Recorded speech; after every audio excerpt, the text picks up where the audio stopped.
Hi, I'm John Grant. Welcome back to the Johnny Grant Show. This week, I have two great guests on the show. The Legion of Boom was one of the best defensive periods we've seen in the NFL. I had a chance to talk to a player from that defense, former Seahawks strong safety Kelsey McRae. Roll the clips.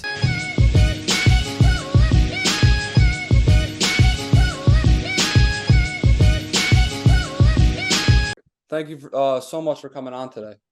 No problem. Thank you for having me. I'm a fan of the show. I watch a lot of the other guys, some of the guys I played with, some of the guys I didn't. But yeah, man, I'm a fan. Thank you for having me on here. Yeah, I've been trying to get you on since I was back doing the Seahawks Storm. Now I'm got my kind of own show, trying to do more than just Seahawks. But on this interview, I'm very interested in your Seahawks career because I'm a very big Seahawks fan and a very big fan of that Legion of Boom era, which you were a part of. So recently, Marshawn Lynch was talking to Shannon Sharpe about how he didn't really have a great relationship with Russell Wilson or Pete Carroll, and how Marshawn Lynch didn't even have Russell Wilson's phone number. You were around Seattle in that time when all of them were there. What was your experience and what was your relationship like with Russ and Pete Carroll? So I actually saw that. I just saw that the other day. But I wasn't there during the Super Bowl when they won the Super Bowl or when they lost the next year Mhm. to New England. I came that following year. So those guys were already established. They already had names for themselves. But me personally, I never had any problems with anyone on the team. I think me and Russ's relationship was pretty cool, and Pete Carroll's relationship was pretty good. I actually liked, Pete Carroll's coaching style. I came in. I think he was, he gave me a new, I guess, sense of motivation. Not just him, but the entire team, the entire organization, the way it was ran. To me, coming um, I had been in the league, 4 years at that time. I had, played on a few other teams, saw a few other organizations. But yeah, I was impressed, man. I was impressed by the organization. I really didn't have anything bad to say about it. Yeah, that's why. I mean, when I looked at my phone and I saw that, I was pretty surprised because most times I've talked to a lot of former Seahawks players, and no one's ever had anything bad to say about the culture, which leads me into my next question. You were traded from Kansas City to Seattle. What was the culture like? Um, it was just different. I can't say that one team or one culture was better than the other. But it was just very different from day one when I stepped into the facility in in Seattle. It was just a different feel. It was a different atmosphere. There was a closeness, not just with the defense, but honestly, I kind of felt it with the team. Now, everything wasn't always perfect, but by the time I got there, coming from being on four other or three other teams, um, I came in the later part of the run, the last half of the Legion of Boom. Um, and as I kind of, I guess, as an outsider, I kind of picked up on the closeness of it. So I think to answer your question, it was just two completely different things, two completely different cultures, two different organizations. Spent that 2015 season there. Who were the guys that you built a bond with over that time? So honestly, I think the entire secondary was kind of. I'm not gonna say everybody was super close, but Hmm. I was kind of friends with everybody in the secondary first. Corners, safeties, nickels. Outside of that, my first day in the locker room, I remember Deshaun Shedd, Stephen Terrell, even Richard Sherman came up to me. They welcomed me to the team. I had known Shed from me and him had a couple battles. when I was in Kansas City. He was in Seattle playing on special teams against each other. So I had knew of him before I got there. He had, knew of me. And so those were some of the guys where when I first walked into the building, kind of accepted me, came up, introduced themselves, welcomed me to the team. So in that 2015 season, in the Week 15 game versus the Browns, Cam Chancellor went out with an injury, and you came in to fill in for the rest of the season. What was it like filling those shoes of a guy like Cam Chancellor, who was such a big part of the Seahawks defense? It was it was awesome, I guess, but it was also kind of Cam Chancellor, and not just him, but all of those guys, Earl, Sherman, but those guys were staples on that, not just that defense, but staples on that team. And I think Cam Chancellor probably, in my opinion, probably the heartbeat of that defense. I think he brought a lot of passion. He brought a lot of emotion to the game. I loved the way he played. I respected the way he played. So I think what I wanted to do was I didn't want to go in and I didn't want to try to be Cam Chancellor, because that's just not me. It's not who I am. We have different skill sets. I probably could never do what he's done, but I wanted to go in and do what I can do to the best of my ability, and hopefully my skill set can add something to the defense. So I wasn't looking at it as I need to bring the same thing that Cam Chancellor brought to this defense. I need to bring Kelsey McCray to this defense, and hopefully it can have an impact.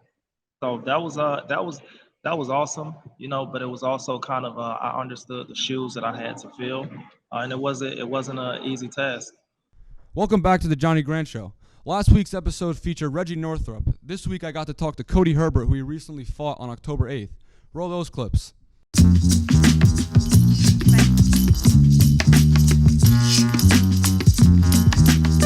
I am here with Cody The Reason Herbert. Cody, what is the reason for the nickname The Reason?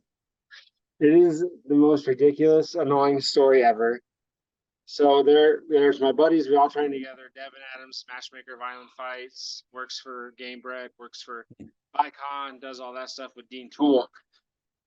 Him and another buddy made up this joke that I pulled up to the house one day to go to train, and I was listening to The Reason by Hoobastank really loud, it was a very ridiculous song, and they just kept going. They kept pushing it and pushing it and pushing it. Well, it would have been Gamebred 3 when I fought. I never accepted the nickname. I get announced. My wife and Devin told the announcer to call me The Reason. And I'm old school, so I'm like, well, I'm stuck with it now. So I just brought it. Wow, that's a wild story. Yeah, I've never heard that song before. I'll edit it in right here. I'm not a perfect person.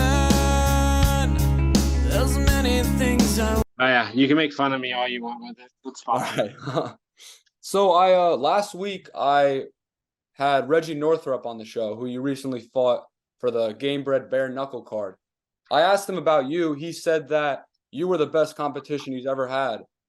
What do you think about Reggie and his fighting style? I knew he was going to be the strongest and probably most athletic person I've ever went against. I severely underestimated how athletic and how strong that actually is. You're talking about a guy who went to college for football, plays in the XFL, was on some NFL teams. Like, that's an next level athlete. And I underestimated that, and not to in a hubris kind of fashion. It was more like, okay, this is what I'm used to.